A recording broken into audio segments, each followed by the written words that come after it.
कैसे हैं आप सब। तो जैसा कि हमने हाइपरबोला की पिछली वीडियो में सभी बेसिक बातों के बारे में डिस्कस किया, और इस वीडियो में आगे बढ़ते हैं हम हाइपरबोला के बचे हुए पार्ट्स के बारे में। तो उनमें से सबसे पहला जो आता है वो आता है हमारा कॉन्जुगेट हाइपरबोला।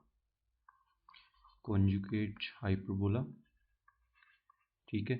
तो ये क्या चीज़ है, इसके बारे में थोड़ा सा बता देते हैं। वैसे इस पे कोई ज़्यादा क्वेश्चन पूछे नहीं जाते हैं, लेकिन नाम है तो पता होना चाहिए हमें। तो है क्या ये, इसमें क्या करना है बस आपको कि जो हमारी इक्वेशन ऑफ ट्रांसवर्स एक्सिस है वो हो जाती है कॉन्जुगेट एक्सिस। तो मान लीजिए हमारा कोई हाइपरबोला है, ये हाइपरबोला, ठीक है, एच, और इसका कॉन्जुगेट हाइपरबोला क्या होगा वो हम देख लेते हैं यहाँ पे। तो जो इसकी हमारी इक्वेशन ऑफ ट्रांसवर्स एक्सिस, अगर हमारी इसकी y इक्वल्स टू 0 है, तो इसकी हमारी इक्वेशन ऑफ कॉन्जुगेट एक्सिस ये होगी, ठीक है। बस थोड़ा सा उल्टा हो जाता है यहाँ पे, y इज इक्वल्स टू 0। और अगर मैं इक्वेशन ऑफ कॉन्जुगेट एक्सिस की बात करूँ, तो इक्वेशन ऑफ कॉन्जुगेट एक्सिस, अगर इसकी x इज इक्वल्स टू 0 है हमारी हाइपरबोला की, तो कॉन्जुगेट हाइपरबोला की जो ट्रांसवर्स एक्सिस की इक्वेशन है वो हमारी होगी यहाँ पे x इज इक्वल्स टू 0, ठीक है। और अगर हम लेंथ की बात करें साथ के साथ, यहाँ पे लेंथ भी डाल देते हैं। लेंथ ऑफ ट्रांसवर्स एक्सिस अगर हाइपरबोला की है हमारी 2a, और साथ में लेंथ ऑफ कॉन्जुगेट एक्सिस भी लिख देते हैं, वो है 2b। यहाँ भी होने वाला है हमारा उल्टा, लेंथ ऑफ कॉन्जुगेट एक्सिस हो जाएगी यहाँ पे 2a, और लेंथ ऑफ ट्रांसवर्स एक्सिस हो जाएगी यहाँ पे 2b, ठीक है। तो अगर मान लीजिए हाइपरबोला की इक्वेशन, जैसे कि मान के हम चल रहे हैं यहाँ पे x square upon A square minus y square upon B square is equals to 1। तो कॉन्जुगेट हाइपरबोला की क्या इक्वेशन होगी जी, लिख देते हैं। करना कुछ नहीं है, कॉन्जुगेट हाइपरबोला की जो इक्वेशन होगी वो होगी x square upon A square minus y square upon B square is equals to -1, ठीक है। बस यहाँ पे जो 1 था वो -1 हो गया यहाँ पे, बस इतना सा चेंज है, छोटा सा चेंज है बिल्कुल, ठीक है। और इसको थोड़ा सा सिंप्लीफाई करके अगर लिखें तो आएगा y square upon B square minus x square upon A square is equals to 1।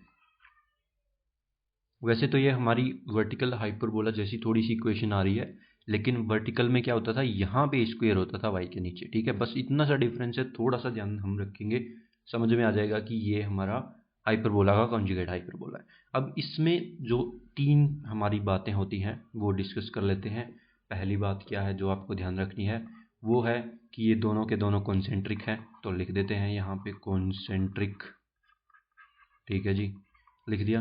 अब उसके बाद दूसरी बात है हमारी कि जो हमारी यहाँ पे 1 अपॉन इसेंट्रिसिटी होती है हाइपरबोला जो हमारा पेरेंट है, plus 1 upon eccentricity of conjugate hyperbola का स्क्वायर इज इक्वल्स टू 1। ये थोड़ी सी क्वेश्चंस में हमारे आ सकती है, तो इसको यहाँ पे इम्पोर्टेंट थोड़ा मार्क कर देता हूँ। और अगर आपको इसका प्रूफ भी चाहिए तो लिख देते हैं, यहाँ पे कोई दिक्कत नहीं। ई एच का स्क्वेयर हमारा होता है बी स्क्वेयर प्लस ए स्क्वेयर अपॉन ए स्क्वेयर, और यहाँ पे ई सी एच का स्क्वेयर अगर आप निकालेंगे तो वो आएगा A square plus B square upon B square, ठीक है। तो मेरे ख्याल से इतना लिखते ही आपको समझ में आ गया होगा कि ये 1 हो जाते हैं। तीसरा बात कर लेते हैं। तीसरी प्रॉपर्टी क्या है कि क्वाड्रिलेटरल, यहाँ पे लिख देते हैं क्वाड्रिलेटरल फॉर्म्ड बाय फोकस या फोकाई, ठीक है, focus of conjugate hyperbola and hyperbola is square, ठीक है। तो हमारे जो 4 पॉइंट हैं उनसे जो क्वाड्रिलेटरल हमारा बन के आएगा वो होगा स्क्वायर, ये हम ध्यान रखेंगे, ठीक है। ये बिल्कुल बेसिक सी बातें हमने जानी कॉन्जुगेट हाइपरबोला के बारे में। अब जैसा कि आपको पता है हमारा कोऑर्डिनेट ज्योमेट्री में एक सिमिलर सा पॉइंट आता है, हर में आता है, इसमें भी देख लेते हैं। वो है position of point with respect to hyperbola. तो ठीक है, यहाँ पे हाइपरबोला बनाते हैं एक डायग्राम छोटा सा। तो हमने डायग्राम बनाया, ठीक है। तो मेथड 1 तो क्या कहता है आपका कि आप सबसे पहले क्या करिए, पार्शियल डेरिवेटिव से सेंटर निकालिए, ठीक है। सेंटर आपका पता चल गया, मतलब ये आपको पता चल गया, ठीक है। सेंटर पता चल गया तो फिर उसके हिसाब से आप डिसाइड करेंगे। अगर आपका सेंटर जो साइन दे रहा है वही बाहर वाले साइन देंगे और उसके अपोजिट, ठीक है, अंदर वाले साइन देंगे। या फिर आप क्या करिए, आप जो हमारा हाइपरबोला है उसको हमारे स्टैंडर्ड हाइपरबोला में बदलिए और उसके बाद जो हमारा प्लस पॉइंट है वो देगा आउटसाइड। और आउटसाइड कौन सा है जी? आउटसाइड ये वाला है, ठीक है। आउटसाइड ये वाला पॉइंट हम डिस्कस कर रहे हैं, ये हमारे आउटसाइड है, प्लस प्लस प्लस। और अगर हमारा आ जाता है 0 तो हमारे हाइपरबोला पर ही लाई करेगा पॉइंट, और अगर आ जाता है नेगेटिव तो होगा हमारा इनसाइड मतलब ये नेगेटिव यहाँ पे, ठीक है। तो मेरे ख्याल से हम पोजीशन ऑफ पॉइंट में सब क्वेश्चन अगर कोई भी आएंगे तो उसको कर लेंगे। इसके बाद जो हमारा टॉपिक आता है वो है पैरामेट्रिक कोऑर्डिनेट्स, ठीक है। तो ये बहुत ही इंपॉर्टेंट टॉपिक हो जाता है इसमें। तो सिंपली सबसे पहले तो हम पैरामेट्रिक कोऑर्डिनेट यहाँ पे लिख देते हैं हमारे जो स्टैंडर्ड हाइपरबोला हैं उनके, x² / y² / b² = 1, ठीक है। इसके अगर पैरामेट्रिक कोऑर्डिनेट की बात करें p थीटा = वो क्या होंगे जी, a sec theta, b tan theta, ठीक है। वेयर थीटा बिलोंग्स टू 0 से 2π, यहाँ पे होगा ओपन, -π/2 और 3π/2, ठीक है। और साथ में अगर हम वर्टिकल वाले के भी लिख देते हैं, यहाँ पे वर्टिकल की बात करें y² / a² - x² / b² = 1। इसके होंगे हमारे b tan theta, a sec theta.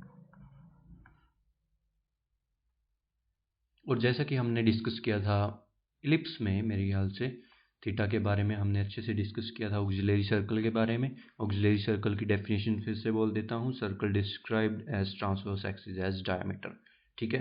बिल्कुल सिंपल सा सर्कल है, वो आप वहाँ से देख सकते हैं। वैसे कोई ज़रूरत नहीं है खास, उस पर क्वेश्चन भी नहीं बनते हैं, बस ये थीटा ध्यान रखिएगा कि ये उस सर्कल वाला थीटा होता है यहाँ पे। और कोरस्पोंडिंग पॉइंट्स तो सिंपल है निकालना।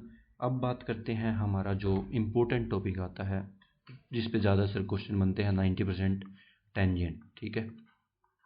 टेंजेंट की इक्वेशन हम लिखेंगे यहाँ पे। तो सबसे पहले देखते हैं पॉइंट ऑन फॉर्म। आप यहाँ पे देखिए, अगर आप सिर्फ पैराबोला पढ़ लेते हैं ध्यान से तो इलिप्स और हाइपरबोला सिंपल वही चीज़ आती है, बिल्कुल सिंपल, ठीक है।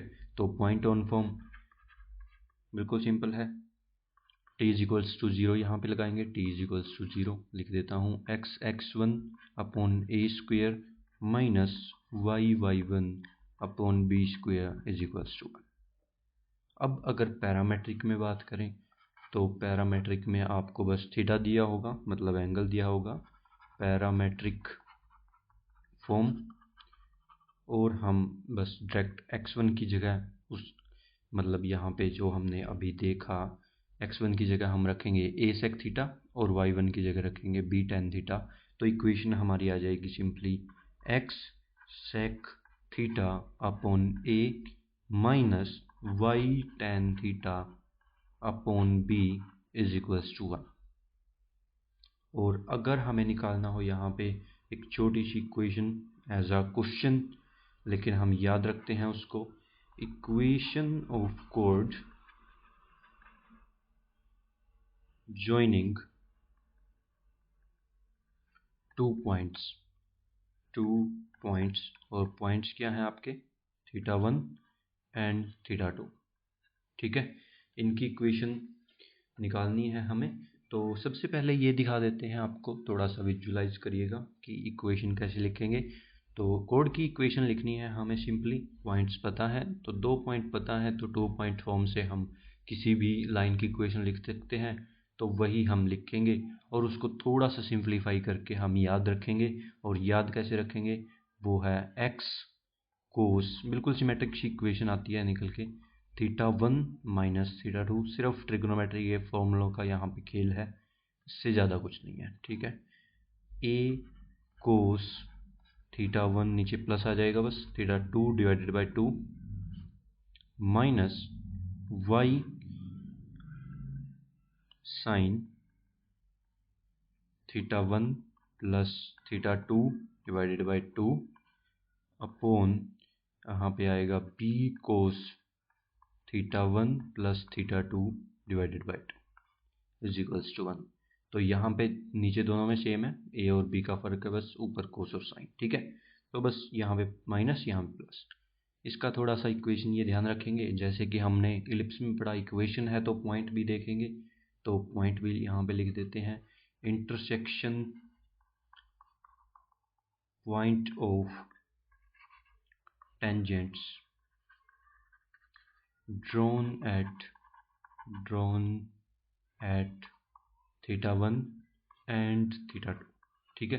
तो यहाँ पे हमने 2 टेंजेंट ड्रॉ करी θ1 और θ2 से। अब उनका इंटरसेक्शन पॉइंट निकालना है, पहले उसको देख लेते हैं कैसे निकालेंगे। 2 इक्वेशन आपको पता है, जो हमारी θ1 से टेंजेंट की इक्वेशन हमने ऊपर देखी उसको लिख सकते हैं, θ2 की लिख सकते हैं। 2 इक्वेशन हमें पता है तो उनका इंटरसेक्शन पॉइंट एक को दूसरे में पुट करके बड़ी ही आसानी से निकल जाता है। हम यहाँ पे डायरेक्ट लिख रहे हैं, आप याद रखेंगे, बहुत सारे क्वेश्चनों में आ जाता है ये डायरेक्ट। तो बेवजह क्वेश्चन में हम अगर ड्राइव करेंगे जो हमें पता है तो उसका कोई फ़ायदा नहीं है। इससे अच्छा थोड़ी सी चीज़ें अगर याद रखेंगे तो क्वेश्चन ज़्यादा जल्दी सोल्व होंगे हमारे। तो ए कोस θ1 माइनस θ2 डिवाइडेड बाई 2 अपॉन यहाँ पे आएगा कोस θ1 प्लस θ2 डिवाइडेड बाई 2, और इसी के साथ B sine θ1 plus θ2 divided by 2, और यहाँ पे आएगा कोस θ1 प्लस θ2 डिवाइडेड बाई 2। मेरे ख्याल से अगर आपको इक्वेशन ऊपर वाली याद है तो ये ऑटोमेटिकली याद हो जाते हैं, क्योंकि बिल्कुल सिमिलर है, देख सकते हैं आप, ठीक है। तो अब बात करते हैं स्लोप फॉर्म या फिर कंडीशन ऑफ टेंजेंसी। यहाँ पे हेडिंग लिख देता हूँ, स्लोप फॉर्म या फिर कंडीशन ऑफ टेंजेंसी, ठीक है। तो बिल्कुल सिंपल है, x square upon A square minus y square upon B square is equals to 1। हमारा हाइपरबोला हमें पता है। इसी के साथ अगर हमें इक्वेशन पता है, जो कि हमें पता है बिल्कुल, y is equals to M x plus c slope form में, इनका क्या करेंगे हम, y की जगह इसको रखेंगे, x वाली फॉर्म x में हमारी क्वाड्रेटिक बनेगी, उसका d इज इक्वल्स टू 0 करेंगे, d इज इक्वल्स टू 0 करेंगे, ठीक है। और उससे हमारा क्या निकल के आएगा जी, उससे हमारा निकल के आएगा C square is equals to A square M square minus B square. C को थोड़ा सा सिंप्लीफाई करते हैं और लिखते हैं प्लस माइनस अंडर रूट ए square M square minus B square, ठीक है। अब यहाँ पे टेंजेंट की भी इक्वेशन लिख देता हूँ। टेंजेंट की इक्वेशन क्या आई आपकी स्लोप फॉर्म में, y is equals to M x plus minus under root A square M square minus B square. बहुत ही बढ़िया। अब इसी के साथ वर्टिकल के भी लिख देते हैं।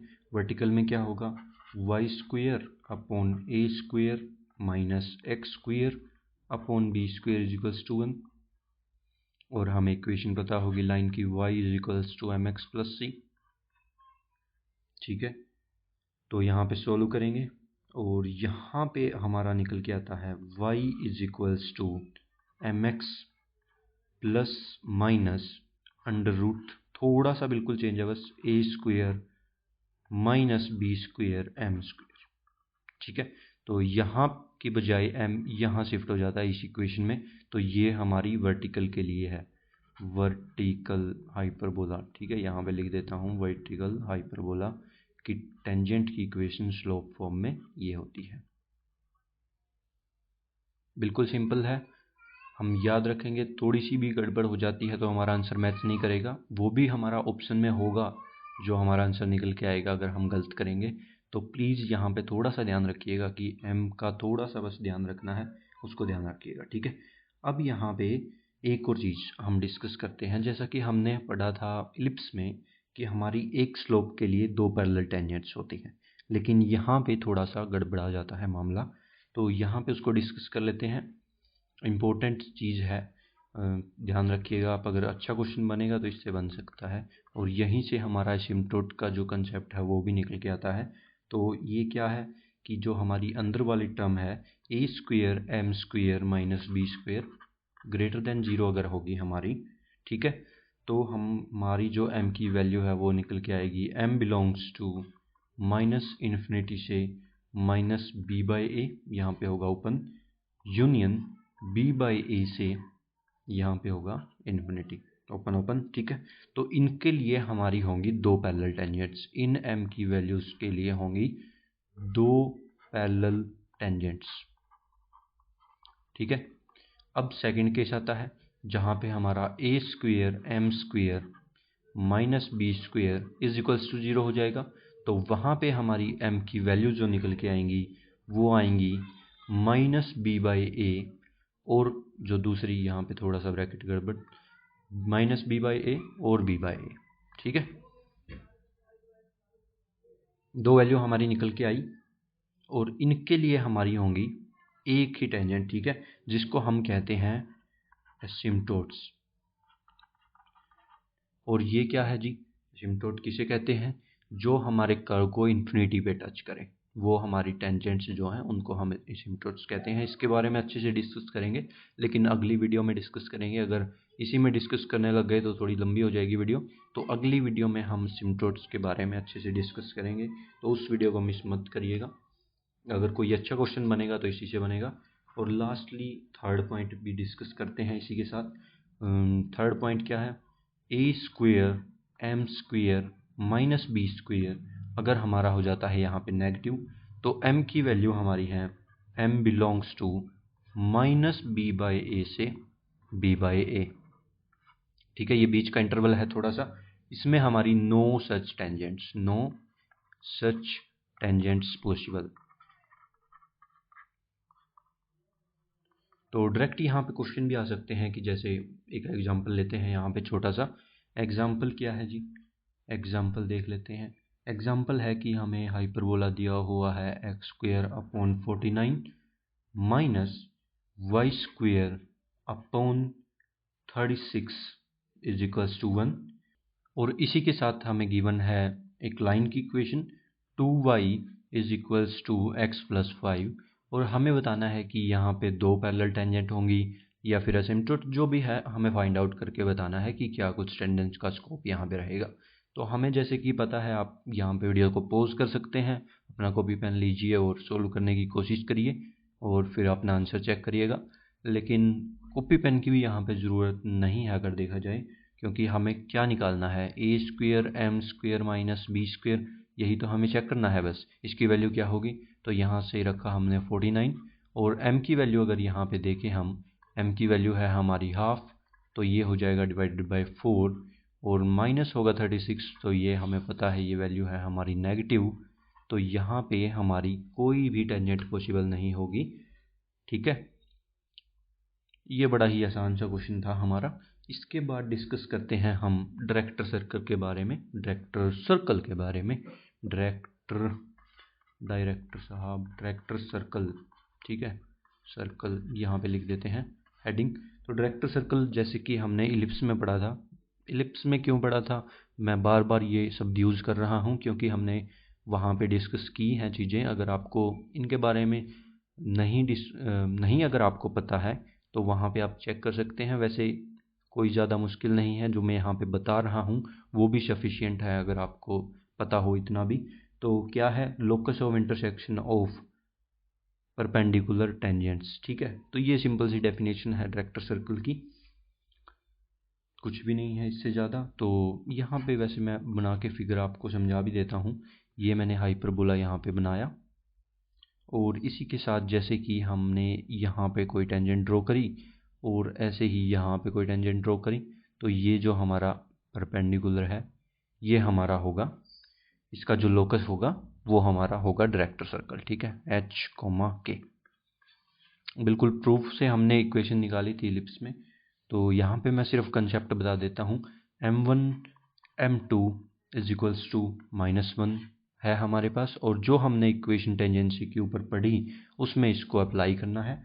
तो हम लिखेंगे k is equals to mh plus minus under root a square m square minus b square, और इसको स्क्वेयर करेंगे, खोलेंगे, m में हमारी क्वाड्रेटिक बनेगी, वहाँ से प्रोडक्ट ऑफ रूट्स -1 के इक्वल करेंगे, जिससे हमारी k और h में इक्वेशन आएगी जो कि हमारी सर्कल की इक्वेशन होगी। उस सर्कल की इक्वेशन को मैं डायरेक्ट लिखता हूँ x square plus y square is equals to a square minus b square. Ellipse में हमारी सर्कल की जो इक्वेशन, डायरेक्टर सर्कल की इक्वेशन आती थी, वहाँ पे हमारा होता था प्लस, तो वहाँ पे कोई गड़बड़ वाली बात नहीं थी। लेकिन यहाँ पे है, क्योंकि अगर हमारा b स्क्वेयर की वैल्यू ज़्यादा हो गई है स्क्वेयर से, तो थोड़ी गड़बड़ हो जाएगी यहाँ पे। तो यहाँ पे सबसे पहले इस कंसेप्ट को डिस्कस करते हैं, और उससे पहले मैं आपको बताता हूँ कि ये जो है हमारा डायरेक्टर सर्कल ये होगा कॉन्सेंट्रिक विद पेरेंट हाइपरबोला। ठीक है, ये हम याद रखेंगे। वैसे याद रखने का कुछ है नहीं है इसमें, वैसे साफ साफ दिख रहा है x square plus y square, जब इसका सेंटर 0,0 है यहाँ से। लेकिन थोड़ी गड़बड़ हो जाती है, हम हर में मान लेते हैं, हर में नहीं होता ऐसा, क्योंकि अगर आपको x -5 कुछ करके इक्वेशन ऐसे दी हुई होगी हाइपरबोला की अपॉन 49, और यहाँ पे मान लेते हैं x +4 का square upon 36 is equals to 1, तो यहाँ पे चेंज हो जाएगी हमारी इक्वेशन, x -5 का whole square plus x, sorry यहाँ पे आएगा हमारा y। ठीक है, तो यहाँ पे आएगा y +4 का whole square is equals to 49 minus 36। ये हमारे डायरेक्टर सर्कल की इक्वेशन हो जाएगी। तो ये बस थोड़ा ध्यान रखना, कॉन्सेंट्रिक का कंसेप्ट मेरे ख्याल से आपको समझ में आ गया होगा। अब बताते हैं कि a स्क्वेयर, जो हम कंडीशंस की बात यहाँ पे कर रहे थे, कंडीशंस a अगर आपका बड़ा हो जाता है b से, तो e की वैल्यू हमारी निकल के आती है यहाँ पे 1 से लेके √2। ठीक है, मतलब डायरेक्टर सर्कल जो है हमारा एग्जिस्ट करता है यहाँ पे। ठीक है, इसके बाद अगर हमारा a = 0 हो जाए, a = 0 नहीं, a = b हो जाए, तो e की वैल्यू हमारी निकल के आती है यहाँ पे √2। और इससे क्या पता चलता है कि जो हमारा सर्कल है वो है पॉइंट सर्कल। और अगर हमारी a की वैल्यू जो है वो नेगेटिव हो जाए, सॉरी नेगेटिव, मैं सब बार बार क्यों बोल रहा हूँ, इसकी वैल्यू b से छोटी हो जाए, तो हमारा होगा e > √2, और यह इस केस में नो डायरेक्टर सर्कल एग्जिस्ट। ठीक है, हमने बिल्कुल सिंपल सी बातें सभी पढ़ ली है मेरे ख्याल से, जितनी भी हमें टेंजेंट में जानने की ज़रूरत थी। सबसे इम्पोर्टेंट थोड़ी सी ये असिम्प्टोट वाली बात हो जाती है यहाँ पे, जिसको हम अगली वीडियो में डिस्कस करेंगे। लेकिन इस वीडियो में हम लास्ट टॉपिक एक और डिस्कस करेंगे, और वो है बिल्कुल सिंपल टॉपिक, नॉर्मल। तो बिल्कुल ही नॉर्मल है सच में। तो इसको हम डिस्कस करेंगे सबसे पहले अगर पैरामेट्रिक फॉर्म, तो हम लिखेंगे टेंजेंट की इक्वेशन, जैसे हमें पता है x sec theta upon a minus y tan theta upon b = 1। यहाँ से m की वैल्यू निकाल सकते हैं, और उसको सिंपली चेंज करेंगे, पॉइंट में रखेंगे, और नॉर्मल की इक्वेशन हमारी आएगी ax cos theta plus by cot theta is equals to a square plus b square, या फिर कह सकते हैं a स्क्वेयर e स्क्वेयर। ठीक है, ये थी हमारी जो हमारा यहाँ पे हाइपरबोला है हॉरिजॉन्टल वाला, उसकी equation x² upon a² minus y² upon b² is equals to 1। ठीक है, तो उसके लिए ये मैंने यहाँ पे लिखी। और जल्दी से हमारा जो वर्टिकल वाला है उसके लिए भी लिख देते हैं, y² upon a² minus x² upon b² is equals to 1। हमारी है इक्वेशन ये हाइपरबोला की। तो टेंजेंट की इक्वेशन हमें जैसे कि पता है y sec theta upon a minus x tan theta upon b is equals to 1। और इसमें भी हम m की वैल्यू निकालेंगे, पॉइंट हमें पता ही है, तो हम लिख देते हैं जल्दी से नॉर्मल की भी इक्वेशन। तो आएगी a y cos theta minus नहीं plus b x cot theta is equals to a² plus b²। और यहाँ पे एक और बात जान लेते हैं कि हमारी ज़्यादा से ज़्यादा जो नॉर्मल हो सकती हैं वो हो सकती हैं 4 नॉर्मल। कंडीशन की अगर बात करें, कंडीशन ऑफ कोनॉर्मलिटी, तो उनमें होता है हमारा, जैसे कि हमें पता है ए का कंडीशन यहाँ पे लिख देता हूँ मैं, कंडीशन ऑफ कोनॉर्मलिटी, ठीक है। तो इसमें क्या होगा, हमें 4 पॉइंट जो पता है, जो कि हैं हमारे a थीटा 1 प्लस नहीं b थीटा 2 और c होगा थीटा 3 और d हमारा होगा थीटा 4। 4 को नॉर्मल पॉइंट्स हैं, तो इनके लिए कंडीशन है थीटा 1 प्लस थीटा 2 अब प्लस आएगा, ठीक है, plus theta 3 plus theta 4 is equals to odd multiple of pi. ये सिंपल सी कंडीशन है हमारी कोनॉर्मलिटी की, ये आप याद रखेंगे। इसी के साथ हमने डिस्कस किया इस वीडियो में, मैं एक बार जल्दी से रिवाइज करा देता हूँ। सबसे पहले हमने नॉर्मल की इक्वेशन सबसे लास्ट में हमने नॉर्मल देखा, जिसमें हमने पैरामेट्रिक फॉर्म में नॉर्मल की इक्वेशन लिखी और दोनों के लिए लिखी। कंडीशन ऑफ कोनॉर्मलिटी हमने पढ़ी। डायरेक्टर सर्कल के बारे में हमने पढ़ा। डायरेक्टर सर्कल कुछ भी नहीं है, locus of intersection of perpendicular tangent है। m1 m2 is equals to -1 का कॉन्सेप्ट यहाँ पे लगा के हमने यहाँ पे डिस्कस किया x² plus y² is equals to a² minus b² equation हमारी निकल के आती है। उसके साथ हमने उनकी कंडीशन के बारे में भी डिस्कस किया कि अगर a हमारा ग्रेटर देन हो जाता है, b से इक्वल हो जाता है या फिर लेस देन हो जाता है तो क्या होगा। इसी के साथ हमने डिस्कस किया हमारी डिफरेंट फॉर्म में टेंजेंट की इक्वेशन। उसी के साथ एक दो मैंने आपको याद करने के लिए भी कहा, वो थी कोड वाली जो हमारी इक्वेशन थी और साथ में उनका इंटरसेक्शन पॉइंट। और हमने देखा इस वीडियो में condition of tangency, conjugate hyperbola और लास्टली बिल्कुल simple topic position of point with respect to hyperbola. Parametric coordinates auxiliary circle के बारे में थोड़ा सा ही डेफिनेशन मैंने बताई। अगर आपको ज़्यादा देखना है तो इलिप्स में देख सकते हैं। अगली वीडियो में हम डिस्कस करेंगे एसिम्पटोट्स के बारे में और कुछ जो इंपॉर्टेंट हमारे पॉइंट्स बच जाते हैं हाइपरबोला में, जो प्रॉपर्टी यूज़ होंगे हमारी क्वेश्चन को सॉल्व करने में, उनके बारे में। अगर आपको वीडियो पसंद आया है तो लाइक करिए, शेयर करिए अपने दोस्तों के साथ, और अगर आपने चैनल को सब्सक्राइब नहीं किया है तो कर लीजिए। ऐसी ही मज़ेदार वीडियोस के लिए मिलते हैं अगली वीडियो में।